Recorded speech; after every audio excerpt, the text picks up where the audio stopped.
What if the same technology that's making your life easier is quietly impacting your mental health? Today on Second Opinion, we're unpacking AI and your brain. Is it helping us thrive or rewiring how we think, focus, and connect? Then Medicaid versus Medicare. The confusion could cost you. We break down what every senior needs to know and why Medicare matters. And struggling with shooting pains down your leg? We're decoding sciatica and what causes it and how to finally get relief. And in a world where women like to flip their hair back and forth, should they be concerned with the chemicals they're putting in that hair? This is Second Opinion with Dr. Ebony Jade Hilton, and it starts right now.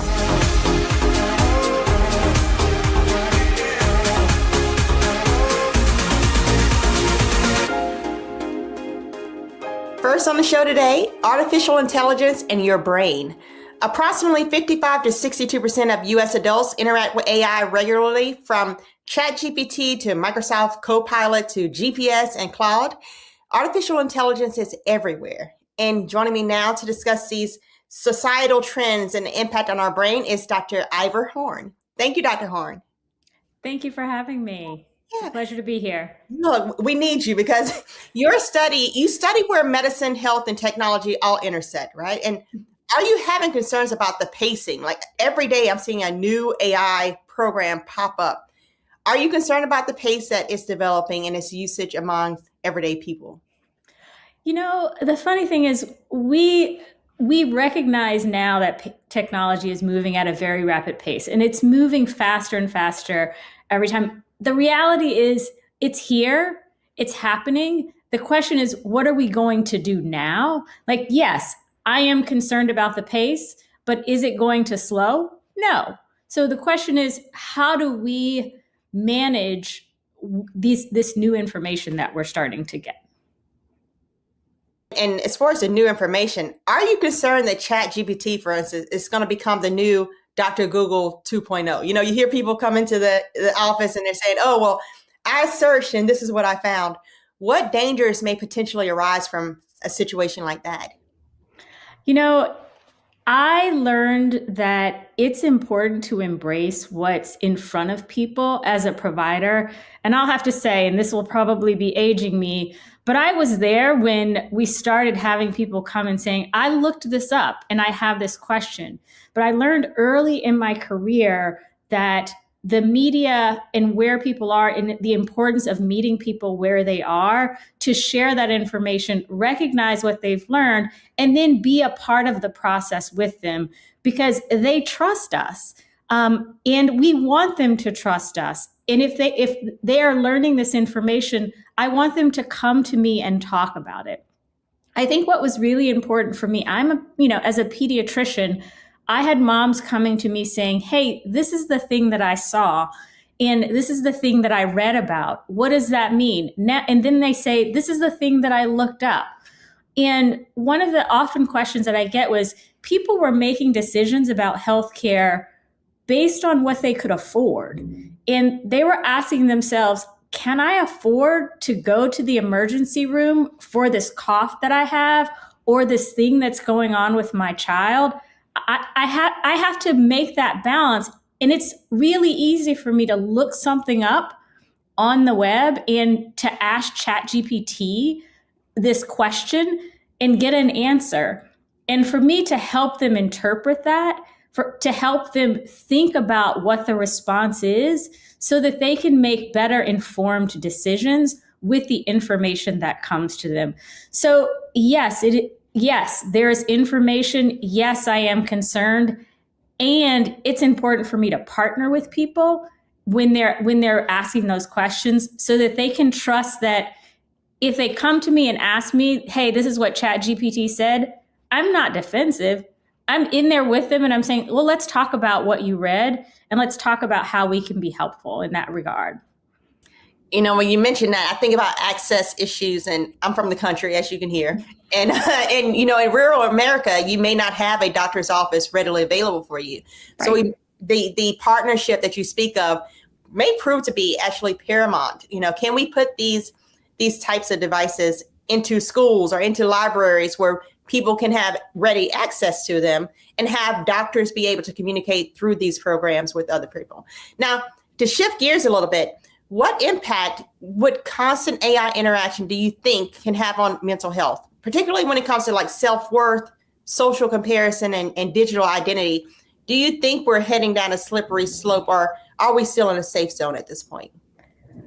I think it's important to remember that these are tools and these are products that people and companies want you to use. And they're designed to have you use them more frequently. And so the language and the response back, AI and a large language model, it is just that. It is a mathematical equation where information is put into that large language model, and it's working to give you the next best response. If you think about when you look up something on search, before the AI mode came, you could type in the beginning of the word and then it would give you recommendations for the next words. This is the next words that you might be asking about. If I ask for Jackson, it might give me Mississippi. Or if I ask for Jackson, it may give me something else, depending on where I am, depending on what my search history is. A large language model does that in a very conversational way. So instead of just giving me a word to prompt me to use that word, it's giving me language back in a conversational way that makes me feel a certain way, so that I can continue to ask it questions. And the key thing for us is for people to recognize that this is a tool. It's not a person. It's a tool that is giving us information, and we should process it in a critical way with that information.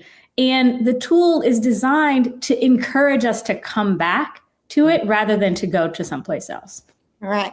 And, you know, in thinking of your line of work, especially as a pediatrician, you're dealing with young adults. For parents who are saying, hey, my child isn't using this just for language and essay and research, right? They're actually using these tools now to alter their images to social media. What concerns do you have, or what advice you can give to parents who are saying, hey, if your child is using this to alter their image, this is how it may shape how they perceive themselves? And what are some of the signs and symptoms of this is just going too far and skewing their actual view of reality? Yeah, I think it's really important. We already know there are experiences that are happening where young people have used ChatGPT or other large language models, and they're getting those responses back, and they're going down to a very dark place that are having negative consequences. And I think it's really important for parents to be parents, to recognize that this is a tool that's in their hand that opens up their access to places that we may not want them to be, and to limit their access to these tools. And the other thing that I think is really important for parents is to really focus on their critical thinking skills. Asking your child questions around, what does that mean? How do you respond to that information? What are you perceiving about that? Making sure that they recognize there's not a human behind that conversation, that tool wants them to engage more. And so they're going to say it's going to respond in ways that are designed to get them to continue to engage versus to disconnect. And so I think having parents think through that conversation with their children and make it a dialogue, sit with them and talk about it so that they're using these tools in a critical way and giving them mechanisms and ways and opportunities to disengage from technology altogether. And as a pediatrician, we talk about this, but I also encounter more senior people who are engaged with technology. And in addition to them engaging, the ability, especially with AI, they don't know if it's real or not.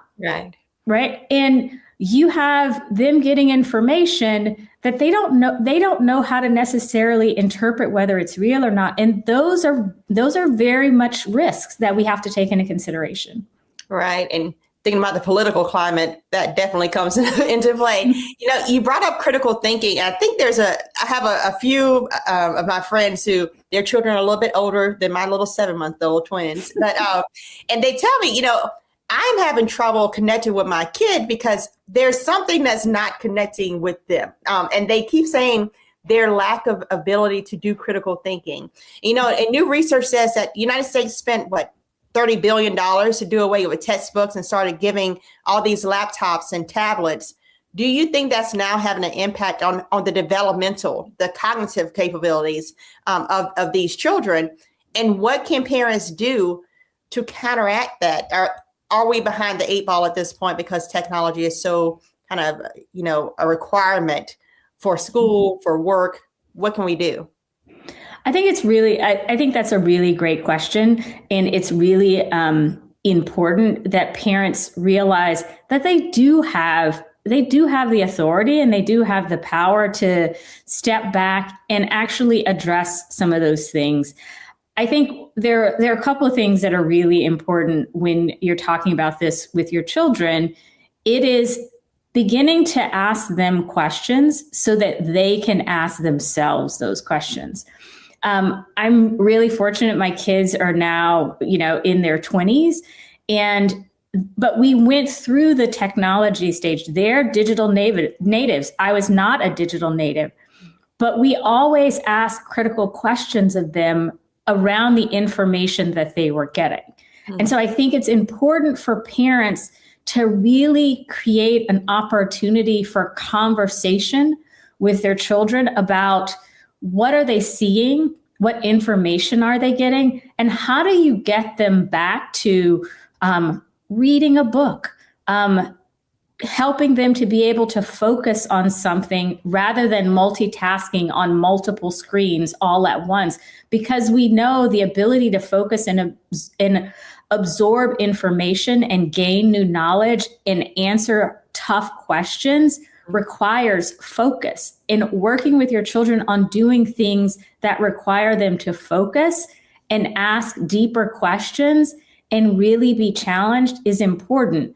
One of the things that these tools do is it takes us away from the steps of a journey of learning. So if I ask a question, it gives me all the information. It doesn't allow me to ask one question, think through that, process through that, ask myself another question, learn more to get to an end stage. It gives me all the information right away. And we don't want to shortcut that journey for people and for children, for adults when they're learning. Oh, you know, my wheels are turning as you're speaking about this. In my pendulum, I'm thinking, well, should I shift all the way to the other side? Should I keep my child away from technology until they're older? But what's the risk of doing something like that? If you're talking to parents, when we estimate by the year 2030 that 729 million globally will be using some form of AI, right? So if you're not teaching your child how to keep up, will they be left behind? And what comes with that when the world is starting to be relying on artificial intelligence? Yeah, it's not a either or, it's an and, right? There's a time for using technology, and there's a time when you don't need to be using technology. That doesn't mean you don't learn. That doesn't mean you don't keep up with the latest tools, but it doesn't have to be an ever-present thing in your life.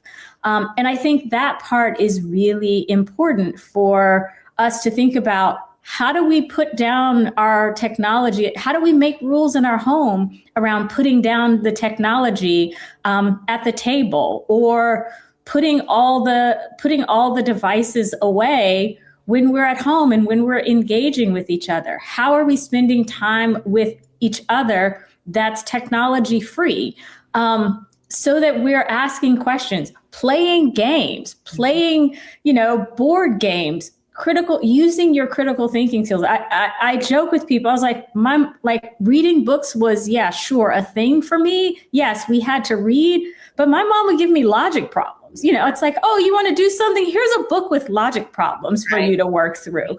And I think being able to do that with kids and making learning a fun process, making answering hard questions and thinking through things a possibility, because then they'll take that and they'll recognize that AI is a tool.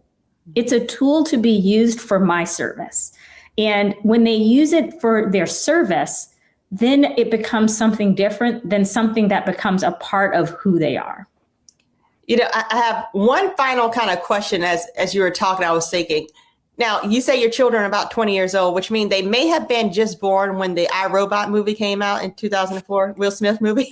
Do you think AI will, at one point, will it outsmart the human race? Are we losing our ability to control this thing? Because I saw there was something about the AI bots started to make their own platform and started talking to each other in a different code. Yeah. Is this something we should be concerned about? No. I would say technology is a tool that is built by humans. Does technology move fast? Like in the sense of, can this computer process, can that technology process and absorb, and gather information faster than I can? Absolutely. If I'm doing research, it behooves me to say, okay, can you look at all the data out there, look at all the research articles and pull them for me? But it also requires me to say, how do I tell the tool to do it in a way that's done well and better? How can I say, make sure that you don't hallucinate, make sure that you don't make up things? And it is my responsibility as the human to go back and look at those articles. And for me, I'm going to pull the article and I'm going to read it, because technology is going to give me a little bit of information. It's going to summarize things, but it's not going to answer all the questions that my knowledge over several decades in the field is going to provide. It's summarizing what's out there.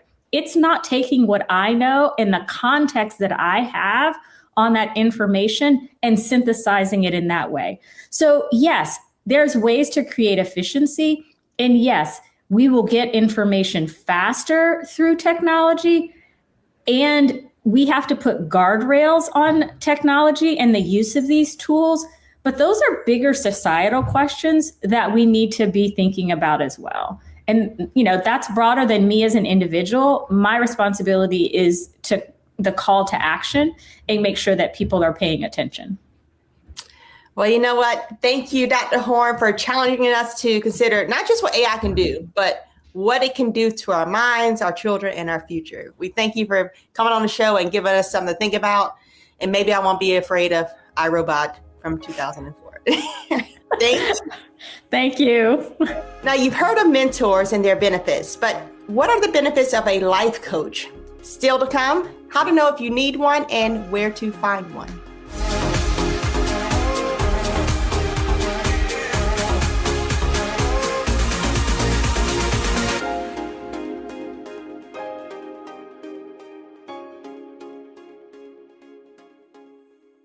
I'm Brittany Noble, Midwest-born, HBCU educated with experience in newsrooms across the country. Well, I've teamed up with Roland Martin to bring to you The Breakdown. This isn't just news. It's our stories, our voice, our community. Join me for The Breakdown, Monday through Friday at midday, only on the Black Star Network.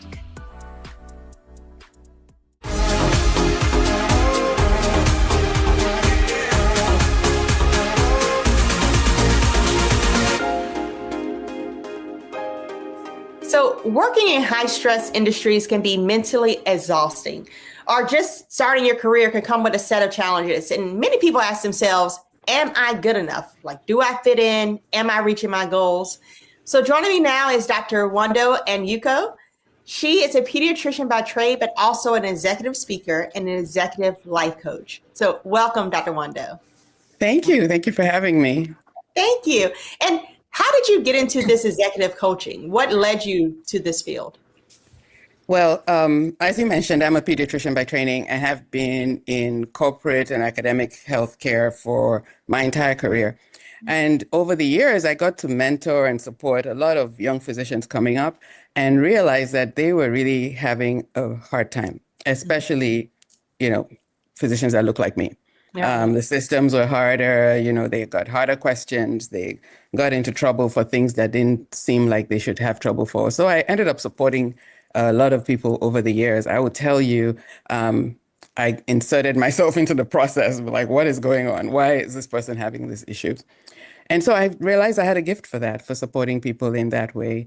And as I continued my career, I got to be the inaugural Chief Health Equity Officer for a health system a few years back. And, the world, we've known, but the world discovered that Black people had a different experience and outcomes in our health system. So my job was to bring data to it and to support it. Well, one of the things early that was clear was that it was important to have physicians that look like the patients. And a lot of Black physicians and brown physicians were just exiting the clinical workspace just because it was too hard to make it through. And so I decided to go get certified as an executive coach in order really to better support, physicians in that space. And so I started to do that more formally. And it's expanded not just to physicians, but to women, to leaders, to people who are just struggling to navigate the workspace. And it's just been so fulfilling to be able to support people in that way. Yeah, you mentioned race concordance. So for the audience, studies show that if you are a minority patient, if you're a Black patient, that if you had a doctor that is also Black, your likelihood of having better outcomes is improved. So with you being a life coach for those doctors is very important. So what exactly do you do to help keep them, keep us within the medical field that can be so taxing to us as Black doctors?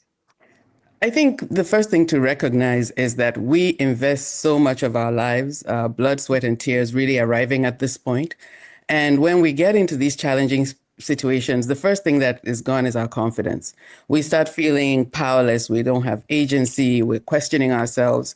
And so as a coach, the first thing I do is actually give you space to really reclaim your agency, to acknowledge that you are pretty amazing. You are doing things that a lot of people could not do, have not done, and you are committed your life to really helping people. So first telling yourself the story of your impact, your value, because that is the first thing that gets attacked. And then when you're standing in that power, it's easier for you to see a way forward, to think about what is the next step I need to take. Do I want to get a promotion? Am I just trying to survive in this place? Or do I want to have a bigger platform? But first you have to inhabit your own power, your own agency. And that's what I help people to do as a coach. A coach is different from a therapist or, a mentor or a sponsor. A coach leads from behind, letting people know that the power, the resources that you need are already within you. And we have to ask you the right questions to bring that awareness to the fore. And that's what I do. How do you help them? How do you help them distinguish between, is this burnout or is this simply the wrong environment? Because I think that could be hard to differentiate, especially when you're in this high stress environment. You're thinking, oh, this is how it will be everywhere. But is that true? Do they have to just sit and tolerate it and work through it? Or is it the environment is just completely wrong and they need to uproot and replant? That's a fantastic question, because I've thought about that a lot.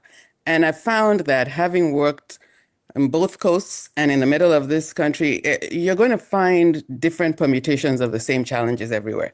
And therefore, the key is for you to figure out how you navigate the space, wherever it is. Now, there are spaces that are just toxic and you need to get out of. But in order for you to even have the energy, right, to move forward and decide, this is not right for me, I need to go elsewhere. First, you have to reclaim yourself. And that's the first thing, like I said, that I do, which is to ask the question, what is this? Am I just exhausted? And if I'm exhausted, the situation is wrong. So it might be the location, it might be the construct of the way that my day is going, but I need to change something here. And you really need to have the strength from inside to be able to do that. And that's how I help people to start asking the questions. And then as you ask those questions, you figure out, no, I'm pretty good. This dynamic here is not working for me. And I need to either change this dynamic or change this location. But before you can do any of that, you first have to, feel empowered by yourself. And then there are just little steps that you need to take, right? So if you want to,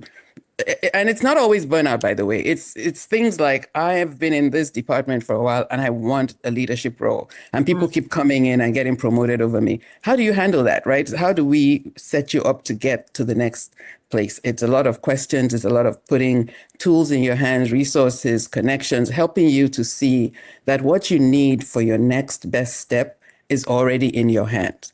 That single realization makes the world of difference in the ability to move from either the situation or the location or the position to the next step. I think as you're speaking, I was thinking about agnostic to industry, right? That there's probably a lot of people who are listening here who deal with imposter syndrome, right? Am I just good enough for this environment? Whether that's in medicine, if it's in education, in business. As a life coach, how do you help people in those high stress industries, especially women and minorities, dismantle that internal narrative and that dialogue that goes into this says, hey, you just don't belong here. That's why you're struggling more than what the other people beside you are. I started out working with physicians, and like I said, over time, I've ended up working with women in particular, but also men across multiple industries. And to your point, the struggle is real, right? Everybody, so many people in so many spaces are dealing with this.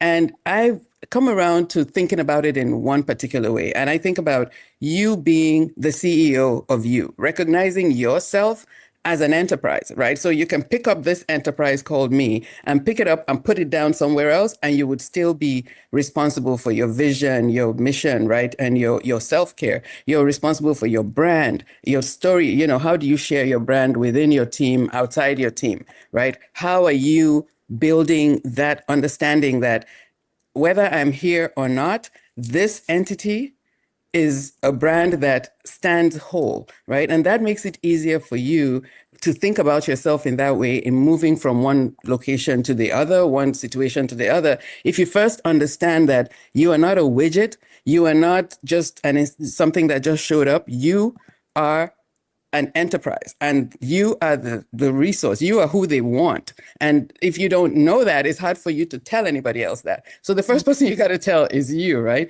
And so I help people in all different, even if you want to start a business, you're like, well, can I really start this business? Other people are so far ahead of me. But what do you bring to the space that's unique to you? How do you recognize your unique value proposition?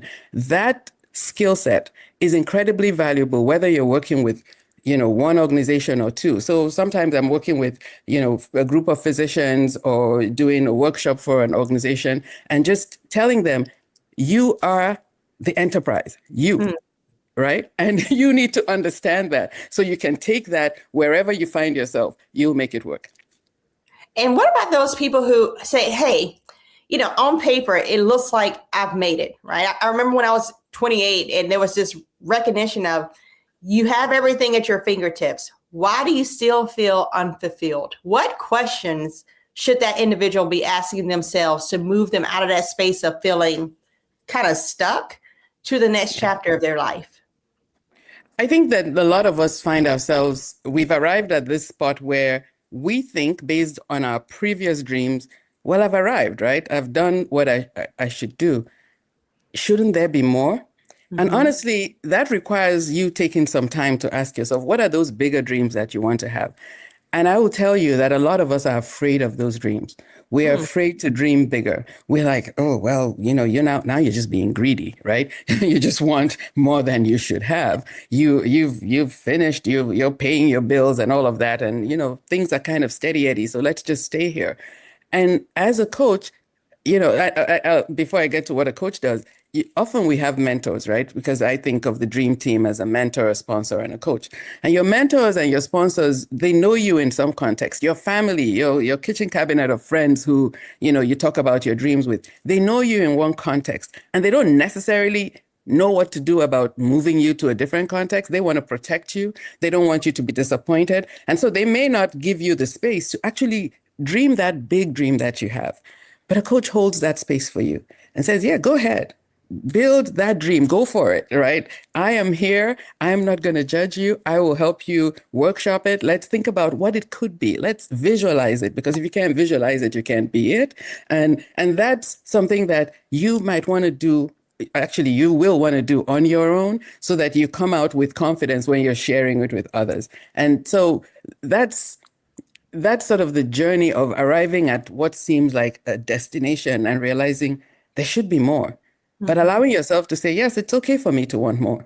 And I am worthy of achieving more, and I'm able to achieve more. Let me think about what the next step is towards that next destination that I want. Well, if the person's next step after listening to this conversation is, I need a coach, how do they know if they actually need a life coach? And probably more importantly, how do you even find a life coach? Like, if you're looking for a therapist, that's pretty, I think, easy to find, right? But how do you actually go to seek a life coach? Can you explain that? Well, I think that the first thing is to figure out that there's a question that you're struggling with, you can't answer, right? It wakes you up at 2:00 in the morning and you're like, I need a way through this. And a therapist is, well, I'm not really, not feeling right there. I'm not struggling with that. I need a coach to help me ask the key questions. I will tell you, in 2026, the answer is probably Google, ChatGPT, Gemini, one of them. Hey, I have this question. I need a coach. Is there a life coach in my neighborhood? Is there somebody who knows or who specializes in my particular area of questioning, right? That can tell me, that can work with me in the space. I just ask the internet or the large language or little language models. I don't know what they're calling them these days. But and as you're listening, when you start to have questions about the area that you're stuck in, you're reading books about it, you're watching podcasts about it, you're watching presentations like this, and you're hearing, okay, that person gets me. That person is talking about the particular thing that I'm dealing with, the particular question that I have. Let me reach out and see if I can work with them. And so, unlike a therapist or a psychiatrist that insurance will pay for, coaching usually something that is not covered by most of those structures. Some employers do give you the option of maybe a short-term relationship, but I tell people that coaching is an investment in yourself. We spend a lot of our lives investing in everyone else, investing in our children, in our parents, in our communities. But when you want to build a life of your dreams and not a life of default, you might need to take the time to invest in your own self, because you're worth it. And that's really how I think people think about coaching. It is an investment in yourself. Wow, a life of your dreams and not a life of your default. That resonated with me. Thank you, Dr. Anyoku, for helping us see that guidance is not, asking for help. It's not a weakness, it's a strategy. And sometimes the breakthrough comes when we stop trying to do it by ourselves. So where can people find you? If they are saying, hey, I not only want a life coach, I want you to be my life coach, where can they actually seek you out? Absolutely. I would love to talk to them. You can find me on my website, wandoanyoku.com. You can find me on Instagram at wandoa, or you can find me on LinkedIn. And I would be delighted to talk to anyone. Perfect. Well, thank you for being with us. Thank you. And still to come, suffering from back pain, our next doctor says you may need to toss your mattress, and we'll explain why.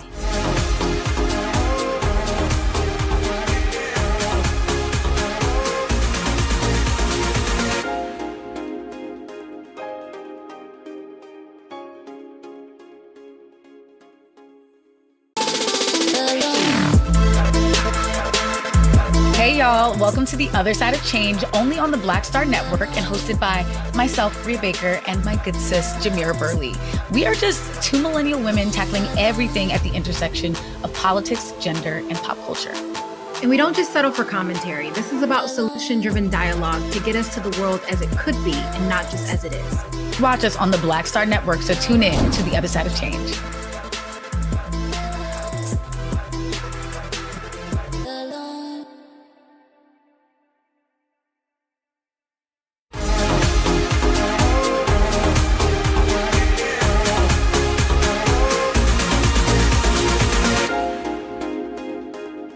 Approximately 40% of people will experience sciatica pain at some point in their lives. While it can affect anyone, it's most common in individuals aged 30 to 50, and I'm 43. So joining me now is Dr. Ronnie Bolar, owner of Vital Life Chiropractor. So Dr. Bolar, what exactly is sciatic nerve pain? You hear people talk about it. What causes it and what does it feel like? Sciatic nerve pain is basically a pain that usually comes from the spine, and it leads to burning, sharp pain, and tingling going down the leg. Our sciatic nerve is based out the middle of the spine, and it splits down, going down to left and right side of the leg. And it actually is usually caused by, a bulging or herniated disc or some type of injury. And why do some people experience pain more than others? Like, are there certain risk factors that people say, hey, if I have a family history of it, if my dad had back pain, does that mean I'm going to have back pain? Or what can they look out for? Actually, contrary to what people believe, it's actually not really related to family history. There are several factors that are included or that people would experience that would lead to sciatica, such as, just injuries, overuse types of positions like sitting for excessive periods of time, which a lot of people do now. Mm-hmm. And then also even a factor such as obesity. A lot of times with obesity, being overweight, putting too much pressure on the low back will lead to disc problems, degeneration or arthritis, and which can actually contribute to sciatica. And you mentioned people sitting for most of the day. For people who have to sit, they have to go to work, right? They're working 9 to 5. What simple changes can they make right now to reduce their risk of developing sciatica? The biggest change that I recommend to people is to invest in a standing desk. I know a lot of us are working from home or working virtually. And in order to take the pressure off the low back, I recommend people get a standing desk that they can stand up and work for a little bit. And every, say, 1 to 2 hours, I recommend everyone who is sitting to stand up and work. So they can get a standing desk, or they can just stand up and do their work, take a break, and make sure they take that pressure off the low back. Well, I know the extroverts like that. They're probably standing up, walking around. Now, when should someone with sciatica or back pain stop self-managing and seek immediate medical attention, right? When does it go from, oh, this is just uncomfortable to, hey, this is a warning sign and you should not ignore this? Great question. Between 50 to about 90% of cases usually resolve themselves in about a 6-week time period. Now, once we get past the 6-week time period, I would recommend them to go and see their local healthcare professional to make sure that there's nothing else going on. They want to check and make sure there's not any other types of injuries, any deeper issues, and to make sure that it's actually being managed properly, because these things actually can go away as time goes on, but you have to make sure it's managed correctly. And can you speak to that management? If I have back pain and I come into your office, what are some of the things that you all do in your clinic? Well, the first thing we do is we're going to do a thorough evaluation, a consultation, find out exactly what's going on, do a history, see exactly what it is that could have caused this. And then we're also going to use some scanning technology to see exactly where the issue is coming from, which spinal level. We're going to be very specific. We're going to check, how your nervous system is functioning in that area. We're going to check the musculature and see if there's any muscle tension in the area. And then even more important than that, we're also going to take some x-rays to see what the condition of the spine is. Because usually in that age range between, 35 and 50, we are starting to see, symptoms of arthritis, disc degeneration and things of that nature. So we want to look at all of that. And then after we gather all that information, then we'll come up with a treatment plan that'll help them get the results they're looking for. And you mentioned the 30 to 50-year-old age group. What is it about that group in particular? Is there anything that the 20-year-olds and the teenagers can do to prevent themselves from being those 30 to 50-year-olds who have to end up saying, hey, can you help me? Absolutely. The research has shown that actually now there are high schoolers that are starting to show early stages of spinal degeneration and arthritis. And what that has been due to is actually wearing heavy book bags. So because we have lockers, usually in most high schools and some middle schools, you have lockers.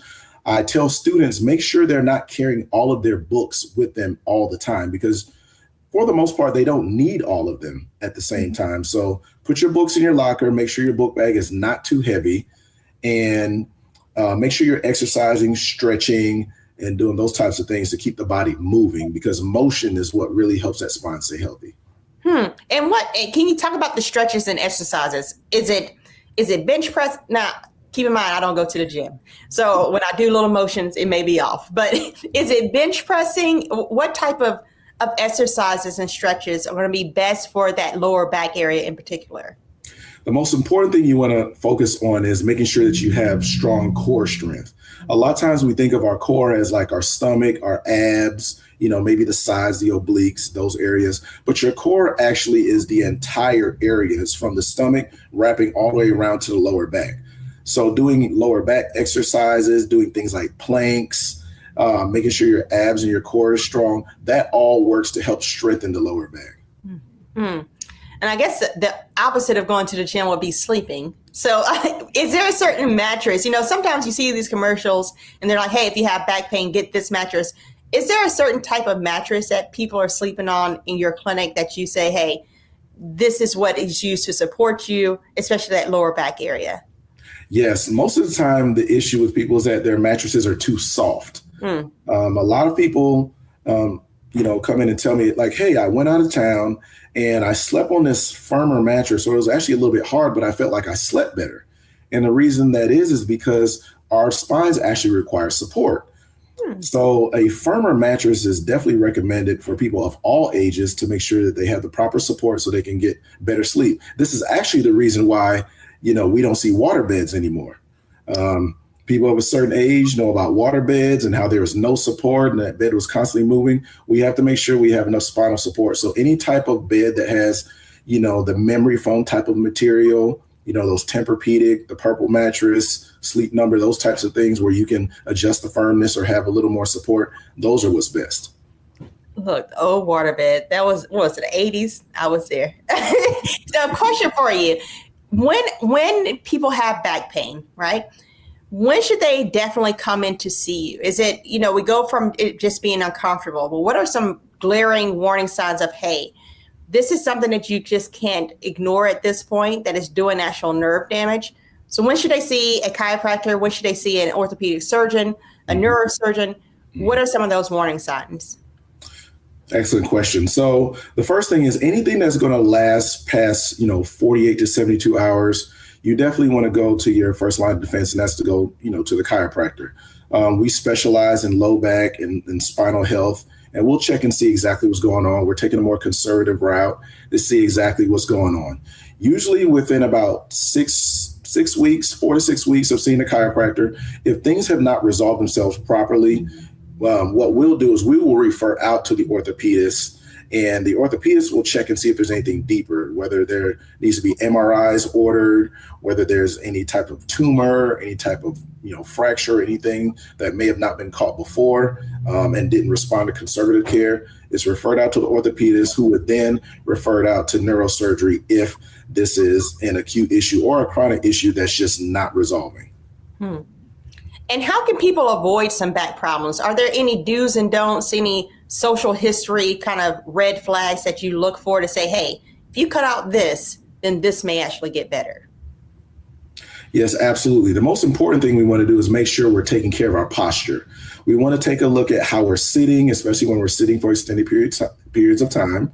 And we want to pay attention to how we're lifting things. A lot of times people get injuries from picking things up off the floor, picking up children, reaching back, turning and twisting and lifting all at the same time. We want to make sure we're using our legs more than our lower back so that we're not injuring ourselves. Another thing we also want to do, which we mentioned before, is we want to stretch on a daily basis. We want to stretch ourselves, or, there are actually companies out now that actually will stretch you. There are assisted stretching companies that will stretch you. So assisted stretching, drinking plenty of water, keeping that body hydrated, because the discs in between the spinal bones are actually hydrated with water. So the more water you drink, the better and healthier our joints will be. Well, nearly 1 in 4 people will experience chronic pain at some point in their life. And so assisted stretching, drinking plenty of water, keeping that body hydrated, because the discs in between the spinal bones are actually hydrated with water. So the more water you drink, the better and healthier our joints will be. They can find me at Vitalife Chiropractic. We're in the Metro Atlanta area.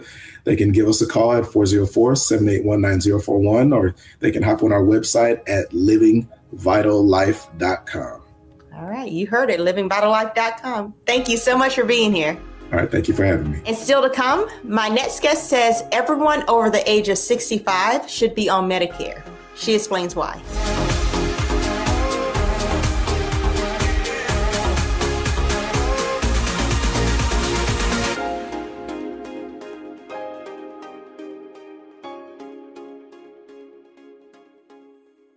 Pull up a chair, take your seat. The Black Tape with me, Dr. Greg Carr, here on the Black Star Network. Every week, we'll take a deeper dive into the world we're living in.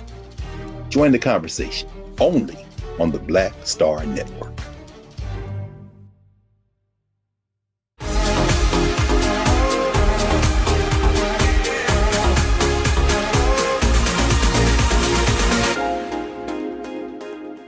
There are so many questions and misconceptions surrounding Medicare and Medicaid, namely, what is the difference between the two and who should be taking advantage of these programs?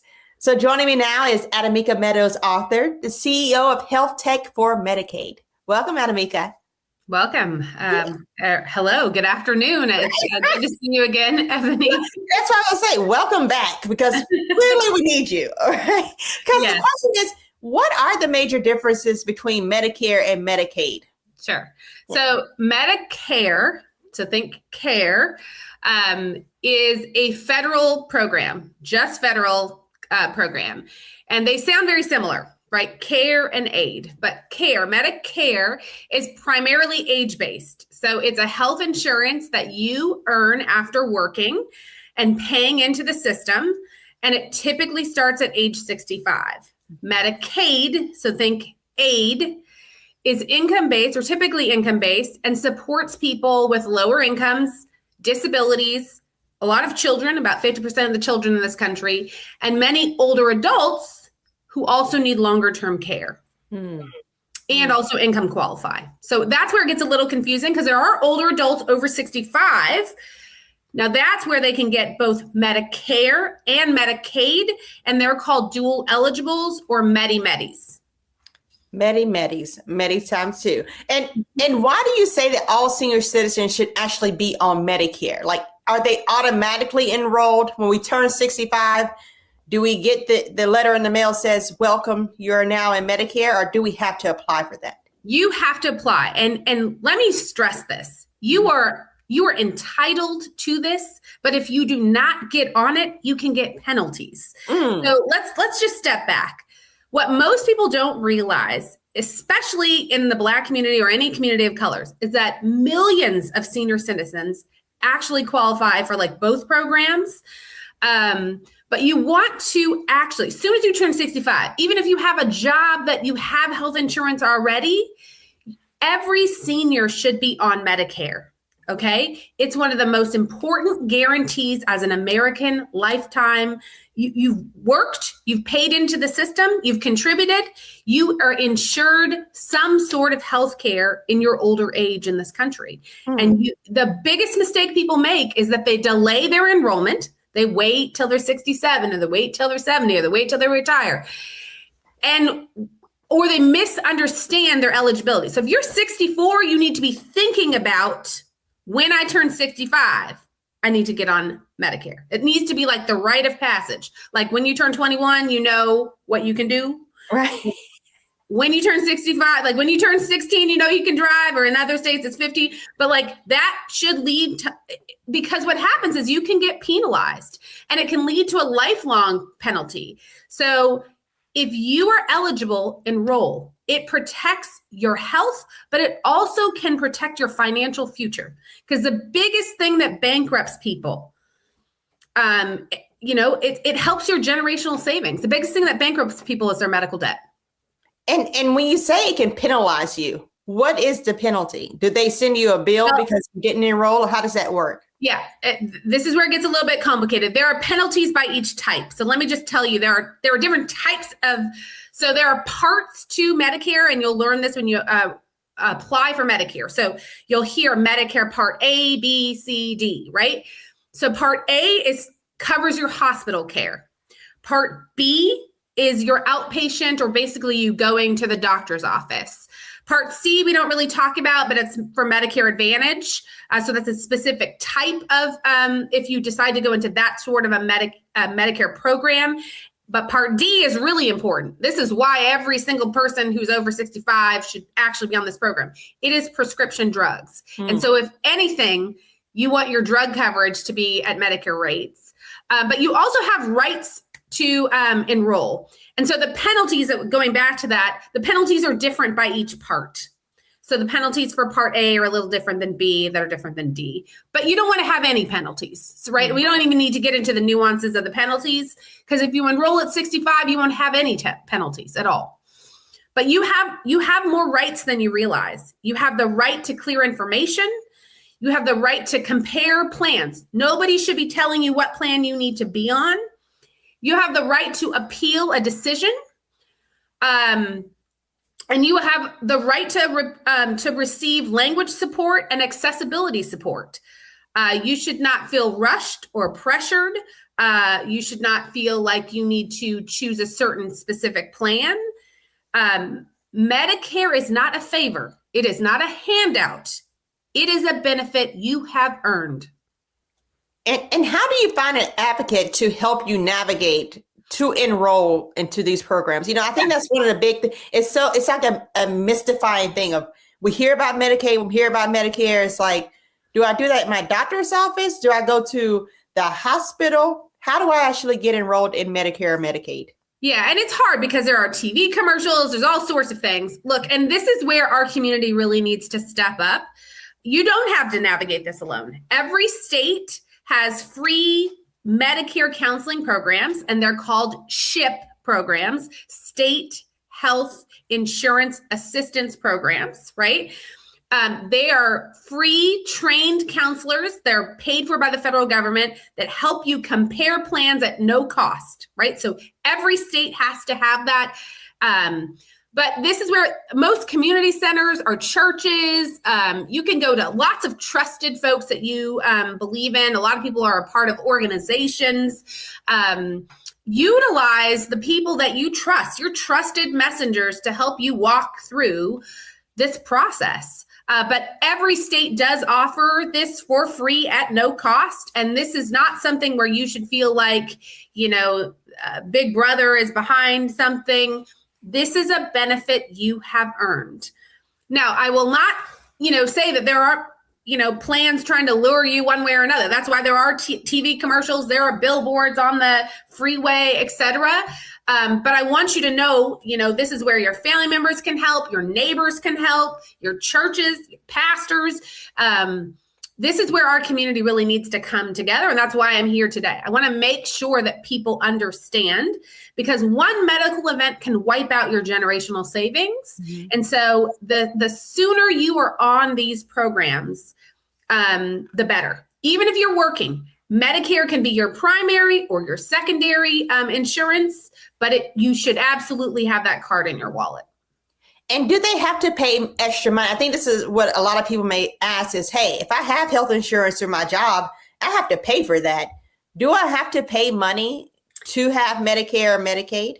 So a little different. If you're utilizing the services, you will pay into but to have a card costs you no money, right? And oftentimes, and this is where when you walk through with somebody, a lot of times it's cheaper for people to use Medicare as their primary and their employer as their secondary, because Medicare usually pays at better rates it may give you access to better doctors, better specialists. And this is where it gets to be a little complicated. If you have an employer, they typically know a group of people that are over 65, and they look forward to you using your Medicare because it helps save some money for the company. So they often provide services where they say, if you also have Medicare, please come over here. And they they help you figure out, no, use our coverage is better than Medicare. Use Medicare first and use our coverage first and use Medicare as your secondary. But typically, if you have an employer, they will walk you through that process so that you don't pay extra copays, that sort of thing. Some people use their Medicare, their employee, they use their primary coverage for their employer, but they use their Medicare for their medications because their medications copay is much cheaper. So that is where it gets a little tricky because each plan and what you choose will determine that. Does that make some sense? It's a little nuanced because it's not like we have one plan. Depends on where you live, what plan you choose. Right. And and if you're listening to this, and let's say I'm 68 and I'm hearing about this for the first time, and I'm thinking to myself, okay, she said I had to do this when I was 65. Yeah. Is it too late to enroll, for one? And when you talk about penalties, are they going to be in trouble when they walk into? Are they going to say, well, now that you are late, there's nothing we can do to actually help you? No, it's never too late. And I would say you always should apply because having health coverage is better than having no coverage. Oftentimes, if you are employed and you didn't get the opportunity, some employers will help pay your penalties. If you're 68, the penalties should not be that high. If you're 98, those penalties may be, quite high. This is also where an advocate can be very helpful. But, honestly, everyone needs to be on this program. And the more that we let people know 65, get on Medicare, the better, for sure. That's all right. And it doesn't matter if you are wealthy. I mean, people say, I've got plenty of money. 65, get a Medicare card. Every person who's over 65 in this country should have a Medicare card in their wallet. Absolutely. I mean, we're all one cough away from bankruptcy. That's what I tell everybody. And you need to have as much support as possible. Now, in looking at it, recent policy changes, there's been this economic shift, right? When we're talking about Medicaid, Medicare, and billions up for grabs as far as the trust fund that has been established for Medicare. What do you think is going to happen with this newly updated report from the Congressional Budget Office? How does it impact the people who are actually using Medicare and Medicaid? Are they going to start to see their benefits kind of dissipate? Okay. So here is my advice. Stay calm. Avoid panic.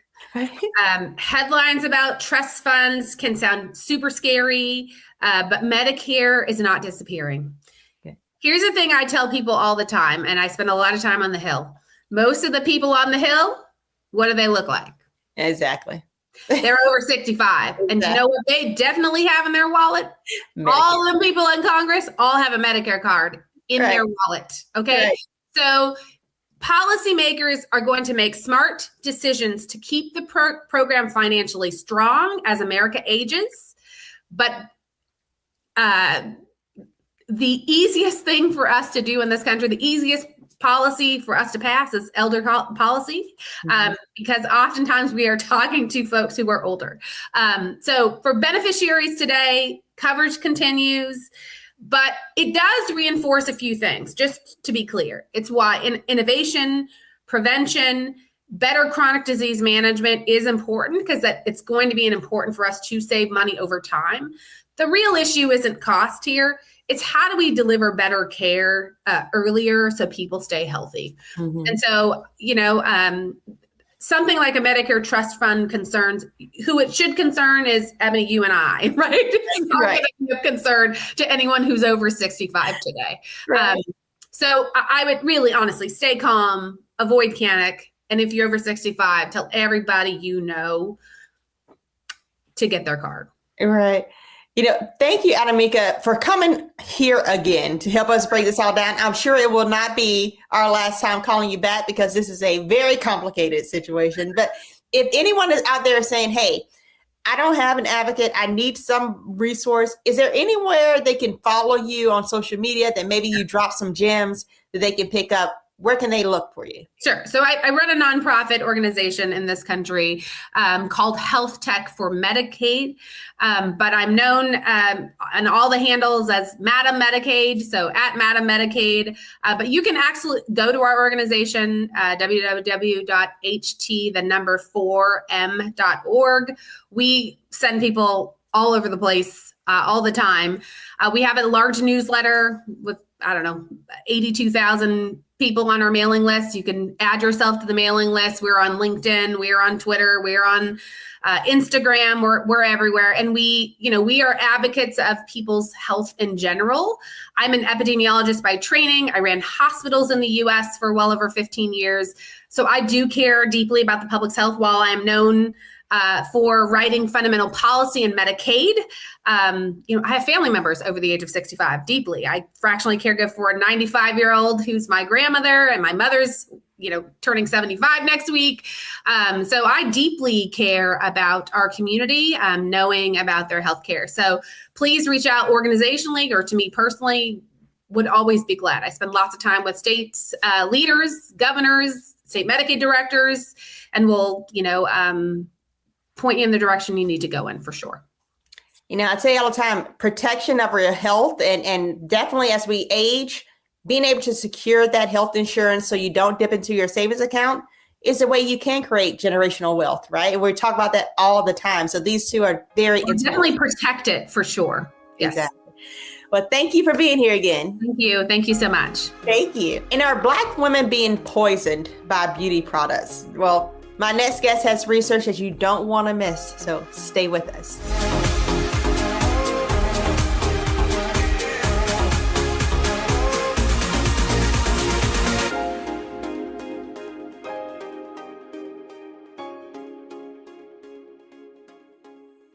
Hi, I'm Dr. Jackie Hood Martin, and I have a question for you. Ever feel as if your life is teetering and the weight and pressure of the world is consistently on your shoulders? Well, let me tell you, living a balanced life isn't easy. Join me each Tuesday on Black Star Network for A Balanced Life with Dr. Jackie. We'll laugh together, cry together, pull ourselves together, and cheer each other on. So join me for new shows each Tuesday on Black Star Network, A Balanced Life with Dr. Jackie.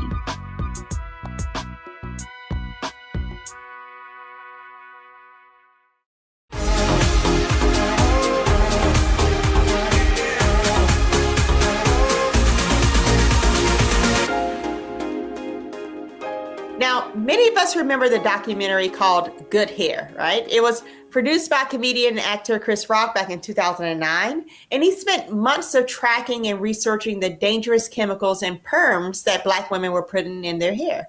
Now, new research is revealing that there are some harmful chemicals linked to cancer in hair extensions and braiding products as well. So joining me now is Dr. Lisa Franklin, a research scientist dedicated to advancing environmental health and beauty justice. She's working with Silent Spring Institute. So help us, Dr. Franklin. Thank you for joining us. I am so honored to be here. Thank you for having me on. Yeah. Now, what made you start this research in the first place? So it's very personal to me, I guess you can say. So my research started with just thinking of I was getting training, right? So I started my career at Silent Spring Institute, where I was doing a postdoctoral research fellowship. And I was learning a lot about environmental chemicals, and they brought up this idea that flame retardants were harmful. And at the time, how long does it take for a Chicago person to tell you they're from Chicago? Yeah, so this is where I insert that part. I know growing up on the south side of Chicago, I would frequent the beauty supply stores. And at the beauty supply stores, you would see on the hair, hey, flame resistant, flame retardant. So I'm sitting in a meeting and we're preparing to publish this paper, and it said, hey, flame retardants, we're trying to swap them out from people's couches. And I'm sitting there well, if we don't want people to have them in their couches, why are people openly purchasing them to wear so intimately, such as hair extensions? Wow. And so that was kind of where the question started, and it grew from there, but it really started with that. If you don't want them in the couch, why should it be on my head? Ooh. If you don't want them on the couch, why should it be on my head? And you bring up a big, point. First of all, what dangerous chemicals did you find, and what harms are associated with these types of chemicals?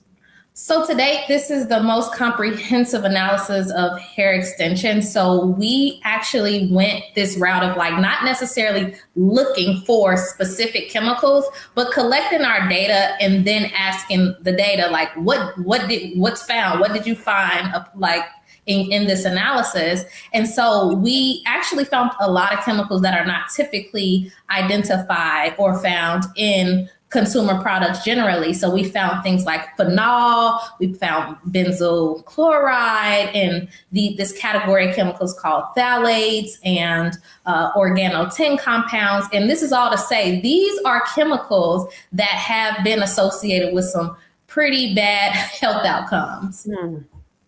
And when you mention bad health outcomes, can you list them for our viewers? So there's always the big one, cancer, which everyone's very concerned about. But then you think about the fact that there's a lot of folks out there that are suffering with infertility. So some of these chemicals are also reproductive toxicants and are known to cause birth defects. And even endocrine disrupting chemicals were found in this. So hormone disruptors.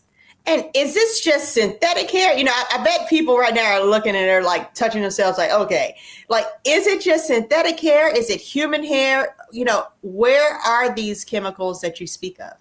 So we tested human hair, we tested synthetic hair, we tested wigs, we tested eyelashes and banana fibers. And the eyelashes were actually made out of silk. And so we tested a wide range of products. So 43 commercially available products. And were they pretty much found in all those products? 41 out of 43 of the products had at least one chemical that was listed as a hazardous chemical on some authoritative list. Now, are these chemicals currently regulated by the FDA, or are there gaps in the oversight that allow these chemicals to be in products that women are thinking, hey, if I'm buying this in a store, someone must have looked at this before and said, this is actually healthy for me to kind of consume? Yeah, there's often this misunderstanding or this perception that chemicals or products have to be tested for safety before they're put on the shelves and before they're put on the market. And that's simply not true. Chemicals, there are thousands of chemicals that are introduced every year into the market without actually being tested for safety. And even when some products may be tested for some health outcomes like cancer, we may not know at that time before it's put on market or when they're doing these testings that it may be a reproductive toxicant or it may be associated with birth defects. And so chemicals are not tested for safety. We live in a society, we live in a world where it's innocent until proven guilty. So the chemical, a chemist comes up with this new formula and can produce this new chemical, and it has this function that some organization or some manufacturer needs. They put it in their products, and then later on there's some recall, or they found out later that these chemicals are toxic. And I think it's a bit backwards, but that's just the state of how chemicals are introduced. It's one of these things too. I think a lot of viewers will say, okay, if I wear a brace for a long time, right? We hear about protective styles, particularly in the summertime, we're wearing our braids. Is it related to how long you have the braids in, right? How long it comes into contact with our scalp? Does that increase the chemical absorption? Or, if I have it on for me to go to Mexico or to Jamaica for my girls trip, then I should be okay. Yeah, cumulative risk is something that I mainly tell folks to focus on. So we're not just introduced to one chemical that's in one product at one time. It's like we're using multiple products. I know today so far I've probably used 7 products, And so if you're thinking about it, each one of those products contain multiple chemicals. And so I think about just mitigating the risk. So for now, if you want braids, you may not know exactly what chemicals are in the braids for now because that information is just not publicly available. But to some degree, you have some autonomy when it comes to those personal care products that list the ingredients. And we know based on our prior research that when consumers or users of these products do intentionally select their products based on ingredients and avoiding certain ingredients, they can reduce their exposures to those chemicals that they are trying to avoid or similar chemicals. Now, is it one of these things where you hear people say, hey, boil your water, right? We have a water advisory, boil your water in order for you to drink it. Can you do something to the hair, right? To the braids or the extension to the wig? Can you boil it, or can you, I don't know, some type of way remove the chemicals? Or is this just this is the way this synthetic fiber was made and there's nothing you can do about it? It will pose a risk to your health regardless. To our knowledge, there's no evidence that any type of rinse or washing can completely remove any chemical or completely eliminate risk of exposure to chemicals. However, with our study, we did do a simulation of an apple cider vinegar rinse or vinegar rinse of some of the synthetic braiding hair. And based on our findings, there is limited evidence that doing some type of rinse can remove some of the chemicals, but definitely not all. It's just a small amount of some of the chemicals that are removed from the product when doing the rinse. And what about chemicals? You know, we talk about the hair in the synthetic wigs and or human hair, but what about chemicals that are in our shampoos and conditioners? You studied those too, right? Yes. So is there any advice on the labels that we should be looking at on these packages to see, should I get this one or should I not? Yeah. And so going back to the question about rinsing and washing, I do know that some folks will say with their human hair samples, for example, is, hey, well, I rinse my hair or wash my hair before I install it. But the shampoos and the conditioners and whatever treatments you're adding to the human hair may have chemicals in it that have their own associated risk. And so to answer the question around what should you look out for in those, I typically go for saying, like, I'd like to suggest going for fragrance free, though fragrance is very difficult to avoid in products. I know that, for instance, I've gone to the store and tried to shop fragrance free for my hair products. Couldn't find a product. Could not find one product in that store that I went to. So it is very difficult to shop fragrance free because a lot of these products that are used in hair always have some fragrance added to it. But other chemicals to look out for will be parabens and also things like formaldehyde releasers. One of the most common formaldehyde releasers is dimethylamidate. And the reason why you will want to avoid formaldehyde releaser is because we know that these are chemicals known to release formaldehyde, which is a known cancer-causing chemical. Wow. You know, given that Black women in particular are disproportionately using these products, are we looking at this as a broader environmental justice issue? And what do you think needs to change at a policy level?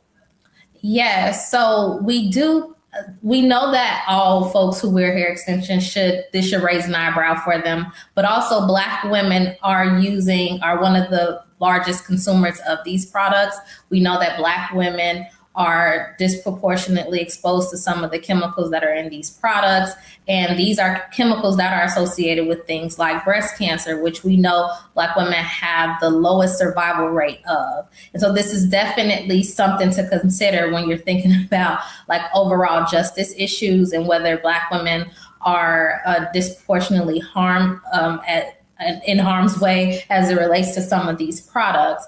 And yeah, I do think that it's important that when we think about policies, that is really where we should aim to make changes at. Like right now, we're in the primaries in Texas here where I'm at in Houston. And I highly recommend looking at the candidates and seeing if there's anyone who is caring about chemical policies and seeing if that is the right candidate for your vote. Also, another thing to really support is third-party testing, because a lot of time products can be labeled as whatever, but there are a lot of these terms like non-toxic or toxic-free are actually not regulated by any authoritative organization, or is not regulated under under like any federal laws or anything like that. So that's another thing to consider. And yeah, really considering like ways to make sure that chemicals are required to be tested before they're actually put in our products, and they're free. They don't cause harm. I just really believe that we shouldn't have to choose between our health and beauty, like choosing our favorite beauty products. Right. You know, Black women, we want solutions, right? For ourselves, we want solutions for daughters, you know, sons growing up, and we're buying these products and we're bringing them home. Are there really any solutions at this moment? Where can we be pointed to say, hey, if you're going to try a product, maybe try this one? Yeah, so I suggest aiming to purchase products from companies that is their bottom line. That is their goal, is to create a safer product for the consumer, because we know that at the end of the day, those are the ones that are going to always be trying to make sure that they have a product that is safe for their users and their customers. So that's one thing. I also, I think people should consider that if you're going to get the braids, maybe have the duration of the time you were in the braid. So maybe it doesn't have to be worn endlessly, maybe taking breaks in between, because we do know by reducing the amount of time you're exposed to something, you're also reducing your risk. So there's that. And another thing is considering how the other products you use, where can you control it at there? So if you know that you have a favorite product and they have a fragrance-free option, switch over to the fragrance-free option. If you know that there's a product that, you know, kind of don't like it anyway, and you keep using it, you know, maybe dropping that from your use list so that you can eliminate the chemicals that are in that. So there, I would say just mitigating your risk through the other products that you're using regularly. You know, thank you, Dr. Franklin, for shedding light on this issue that it literally sits on the intersection of beauty, health, and justice. So if there's anyone in the audience who is saying, hey, I need somebody to help guide me, then where can they find your research? Is there a podcast? Is there an IG? Where can they find you?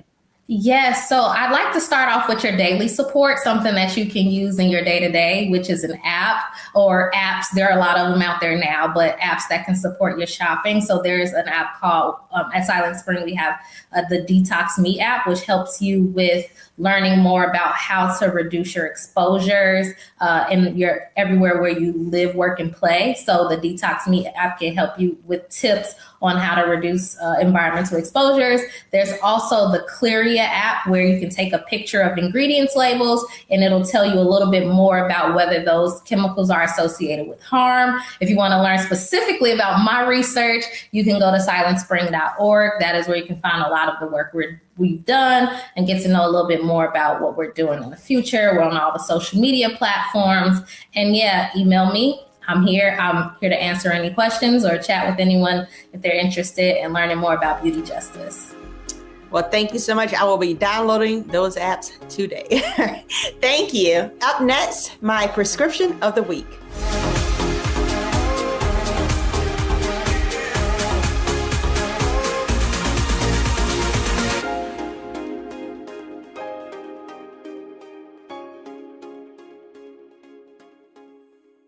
I'm Brittany Noble, Midwest-born, HBCU educated with experience in newsrooms across the country. I've teamed up with Roland Martin to bring to you The Breakdown. This isn't just news. It's our stories, our voice, our community. Join me for The Breakdown, Monday through Friday at midday, only on the Black Star Network.